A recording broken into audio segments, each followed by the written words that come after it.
Finance అంటే కేవలం numbers, spreadsheets మాత్రమే కాదు.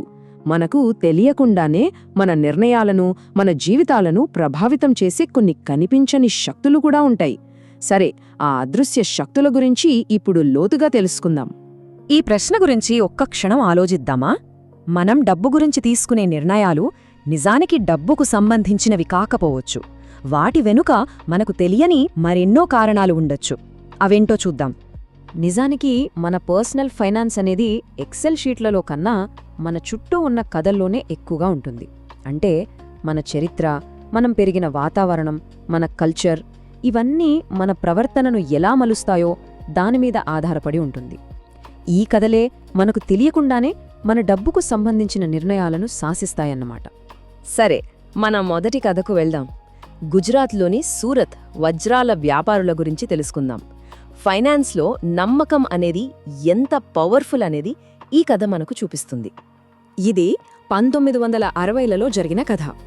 ఖతియావార్ అనే ప్రాంతానికి చెందిన కొంతమంది రైతులకు పెద్దగా చదువు లేదు. అయినా సరే వాళ్లు ఏకంగా గ్లోబల్ డైమండ్ ట్రేడ్లోకి అడుగుపెట్టారు. అప్పట్లో ఈ బిజినెస్ని పూర్తిగా బెల్జియంకు చెందిన యూదులు డామినేట్ చేసేవాళ్లు. వాళ్లతో వీళ్లు పోటీ పడగలరని ఎవ్వరూ ఊహించలేదు. కానీ వీళ్ళొక అద్భుతమైన సిస్టమ్ను క్రియేట్ చేశారు. దాని పేరే అంగడియా వ్యవస్థ. ఇది కోట్ల విలువైన వజ్రాలను, డబ్బును ఒకచోటు నుంచి ఇంకో చోటికి చేరవేయడానికి కేవలం నమ్మకం, పరువు ప్రతిష్టల మీద ఆధారపడి నడుస్తుంది. ఈ సిస్టమ్ సోషల్ కొలేటరల్ అనే ఒక కాన్సెప్ట్పై పనిచేస్తుంది. అంటే ఎవరైనా మోసం చేస్తే అతని పేరు మాత్రమే కాదు, అతని కుటుంబం, వాళ్ల వంశం పరువు మొత్తం పోతుంది.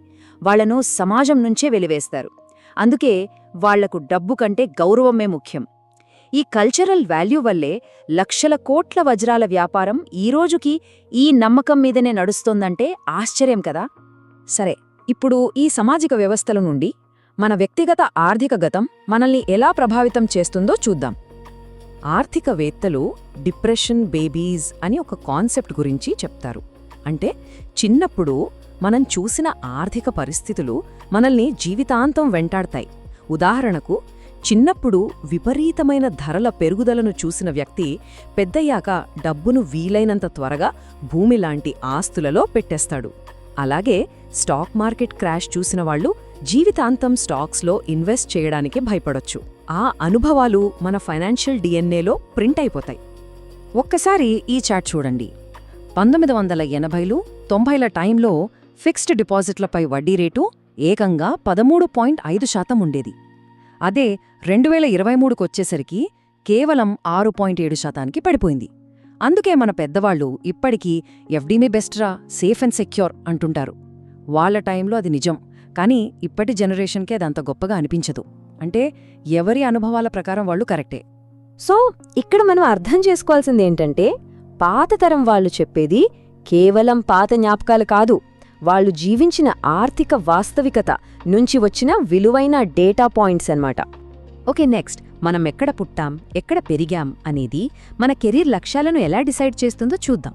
ఉదాహరణకు కాశ్మీర్, బీహార్ లాంటి ప్రాంతాలు తీసుకుందాం.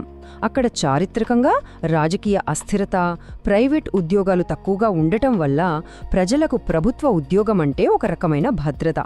అదే వాళ్లకు అతిపెద్ద కెరియర్ గోల్ అయ్యింది.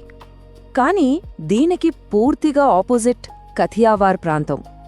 అక్కడ భూమి వ్యవసాయానికి అంతగా పనికిరాదు. పైగా అక్కడి ప్రజలు అహింసను ఎక్కువగా పాటిస్తారు. ఈ 2 కారణాల వల్ల వాళ్లకు వ్యాపారం తప్ప వేరే దారి లేదు. చూసారా, జాగ్రఫీ, కల్చర్ మన కెరియర్ దారిని ఇలా నిర్దేశిస్తాయో. ఇప్పుడు ఒకే ఆస్తికి వేర్వేరు ప్రాంతాల్లో ఎంత భిన్నమైన అర్థాలుంటాయో చూద్దాం. దీనికి బెస్ట్ ఎగ్జాంపుల్ మన ఇండియాలో బంగారం కథ. దక్షిణ భారతదేశంలో బంగారానికి దాదాపు 2000 ఏళ్ల చరిత్ర ఉంది. ఫస్ట్ సెంచురీలో రోమన్లు మన సుగంధ ద్రవ్యాలకు బదులుగా బంగారు నాణేలిచ్చేవారు. అప్పటినుంచి బంగారం ఇక్కడ సంపదకు చిహ్నంగా, ఒక కరెన్సీలా మారిపోయింది. అది వాళ్ల ఆర్థిక వ్యవస్థలో ఒక భాగమైపోయింది. ఈ హిస్టరీ వల్లే ఈ రోజుకి సౌత్ ఇండియాలో బంగారాన్ని తాకట్టు పెట్టడమంటే బిజినెస్ కోసం వర్కింగ్ క్యాపిటల్ తెచ్చుకున్నట్టు. అదొక నార్మల్ ఫైనాన్షియల్ ట్రాన్సాక్షన్. కానీ నార్త్ ఇండియాలో మాత్రం దాన్ని నిస్సహాయతకు, దివాలాకు చిహ్నంగా చూస్తారు. చూసారా, ఒకే ఆస్తి, ఒకే పని, కానీ ప్రాంతాన్ని బట్టి దాని అర్థం ఎంతలా మారిపోయిందో. ఇప్పటిదాకా బయటి ప్రపంచంలో మనల్ని ప్రభావితం చేసే అంశాల గురించి చూశాం. ఇప్పుడు ఆ లెన్స్ని మనమీదకు తిప్పుదాం. మన సొంత డబ్బు కథ ఏంటో తెలుసుకుందాం. మనల్ని మనం కొన్ని ప్రశ్నలు వేసుకుందాం. డబ్బు గురించి మనకు గుర్తున్న మొట్టమొదటి జ్ఞాపకమేంటి? ఆ జ్ఞాపకం మనలో ఎలాంటి ఫీలింగ్ని కలిగించింది? సంతోషమా, భయమా, లేక ఏదైనా ఆందోళన? ఇప్పుడు చాలా ముఖ్యమైన ప్రశ్న. ఆ పాత జ్ఞాపకం ఈరోజు మన ఆర్థిక జీవితంలో ఎలా కనిపిస్తోంది? మన ఖర్చు పెట్టే విధానంలోనా, పొదుపు చేసే పద్ధతిలోనా? ఒకసారి ఆలోచించి చూడండి. ఆ పాత ఎమోషన్స్కి మన ప్రస్తుత ప్రవర్తనకు మధ్య లింక్ దొరుకుతుంది. సో చివరిగా మనం గుర్తుపెట్టుకోవాల్సింది ఏంటంటే, బడ్జెట్ను సరిచెయ్యడం అంటే కేవలం అంకెలను అటూ ఇటూ మార్చడం కాదు. అసలు ఆ బడ్జెట్ను రాసిన మన మనసులోని కథలను మొదట అర్థం చేసుకోవాలి. మన ప్రవర్తనకు కారణమైన ఆ మూలాలను తెలుసుకున్నప్పుడే మన ఆర్థిక భవిష్యత్తును నిజంగా మార్చుకోగలం.